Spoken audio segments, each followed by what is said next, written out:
speaker, Lee Hayden, is doing the, I'm not sure what, his first speech from the Advanced Communication Manual. It's an 8 to 10 minute speech.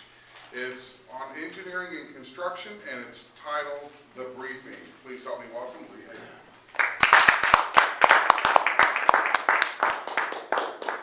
Thank you, Mr. Toastmaster. Good morning, everyone. Good morning. Today's briefing is on the engineering and construction industry. I'll tell you what's going on in the industry just to give you a synopsis, and at the end of it, I'll take your questions. Now, most of you, if you've been to large cities, or even mid-sized cities, including Houston, of course, are aware of the skyline. You know, you've seen those wonderful buildings, beautifully sculptured and designed. And this is the industry that is concerned with that. The engineering and construction industry is concerned with building of bridges, waterways, large commercial and residential complexes. And I'll refer to it as ENC, just for shortened form.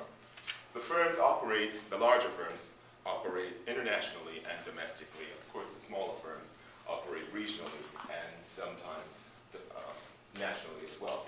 Subspecialties in the engineering industry are environmental, geotechnical, structural, transportation, urban, water resources, coastal, and construction.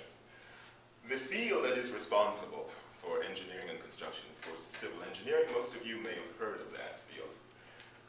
Now, here are examples of some of the wonderful designs and of buildings. This is the Petronas Twin Towers in Kuala Lumpur, Malaysia. It was built about 10 years ago. Here's another example of engineering marvel. It is the Burj Al Arab Hotel, and this is in Dubai, which is in United Arab Emirates. This building is actually a part of a larger complex. They have several man-made islands, and the islands are all sculpted to form a palm leaf. So the whole shot is really beautiful. Unfortunately, this was the only thing I could find at the time. We're all aware of the Hoover Dam. How many people have been to the Hoover Dam? Would you say that that's an engineering marvel? Yes. Absolutely. Great. Wonderful. Continuing. The industry is facing several challenges today. You may have heard, and maybe even personally aware, that there's in the construction industry, the economic conditions have really decreased the amount of building and constructions that's going on. And part of the reason for that is because of deteriorating financial and economic conditions, especially when it comes to long-term projects. There just isn't the funding out there anymore because of the return that is often experienced. If real estate prices are down, there's not the incentive to build. There aren't the loans out there because, of course, they have to pay back these loans and they require a higher interest rate to do so. So there's a shrinking global market because there are fewer large projects. And, of course, I described those projects earlier, the large bridges, the highway projects, and commercial towers. Another thing that's affecting the engineering and construction industry is a shortage of technical skills.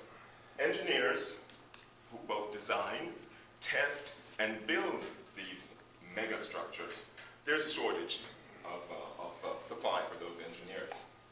Now, there was a survey taken in 2009, and the survey data reflects up to 2009.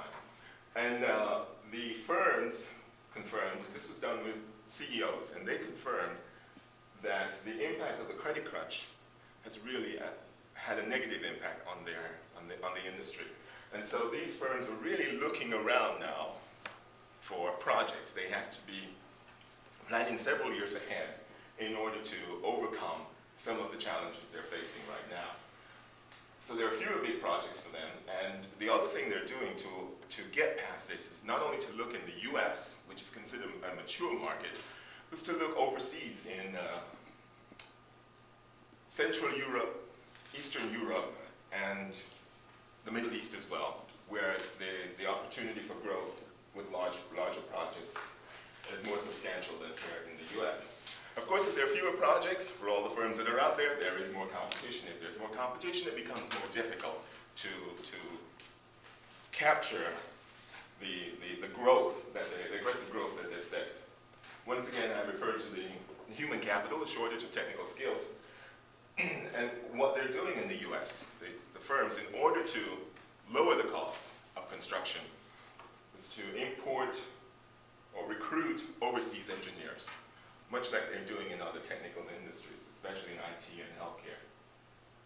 So they're in a search for major projects, not only domestically, but overseas as well. The demand for infrastructure has gone down, with the exception of a few budding markets, and those are in Asia, Central and Eastern Europe, and of course the Middle East. The increase in costs affect the projects. Of course, fuel increases. Connie, you have a question? No. Oh, I'm sorry. The cost of fuel, and as I mentioned before, if there's a labor shortage, that means the price of labor becomes a premium. They have to move their current labor force to overseas projects in order to leverage their resources more efficiently. Financial losses in the investment market. You've heard of the bond market. They sell bonds to finance these long-term projects. That's going away. Or at least there are fewer of them right now. Credit market risk and so forth have all decreased. The industry, however, interestingly enough, is well on the way to capturing, at least in 2008, $1 trillion worth of revenue. To be exact, $684 billion. We can be sure that in 2009 and 2010, it is substantially less than that. The proof is suggested here when we look at the merger and acquisition activity. In 2008, they had $4.6 billion worth of mergers and acquisition. In 2009, it was only $1.8 billion. You might be wondering what who some of the engineering firms are. Here's a list of them. You may have heard of things like Mustang Engineering, like here. Jacobs Engineering is also just down the road on Beltway 8. So we have a number of them here in Houston. There are 4 primary factors that affect the acquisition of jobs, the acquisition process. And that is costs, that is price of the project, financing, the client, getting money to finance these long-term projects. Sometimes they take 10 years or more. Technical skills, once again, referring to human capital or human resources, and the technical capability to build those things I showed you earlier on. Not every or any engineering firm can do that. Now, for what I've just covered here, do you have any questions on that? Yes, please. Apart from the economic focus that you're portraying on your presentation, are you an engineer? Are you an engineer? No, I'm not. Okay. What kind of focus the engineers are projecting, apart from the economy, the future global changes, global climatic changes that are coming up? For example, Middle East, the Dubai, they're afraid with the rains that are coming up now, there could be a structural problem over the next 30 years for all the big things that are coming up. Okay. Because it's a sandy formation. What kind of comment? That's a very good question. I can answer that in part. One of the things engineering and construction firms are doing now is to build greener buildings. The other thing they're doing, to answer your question more directly, is developing technical models. They have computer models that really are more accurate in reflecting the realistic situation. So that's how they're dealing with that. Other questions, please? Thank you. Yes? What's the job outlook for construction engineers? Once the economy recovers, the construction industry will recover because real estate values will be back up on the rise. And so the outlook is eventually the construction market will recover. It's a matter of when. Would it be easy for these industries, or E&C industry, to move, if construction of buildings has slowed, could they move into the construction of transportation systems, like those wonderful maglev trains or high-speed trains or new forms of air? If you're talking about the trains themselves, that's another industry. That's the transportation industry. If you're talking about large-scale construction of the transportation rail, that is included in the forecast I just mentioned a while ago. Once again, there's not enough money out there. Bonds that are being sold to finance these projects, interest rates and so forth, are not as available as they've been in the past. Yes? In the human resource area, is there the reason for the decline is because of not enough students are looking at this type of engineering as a career?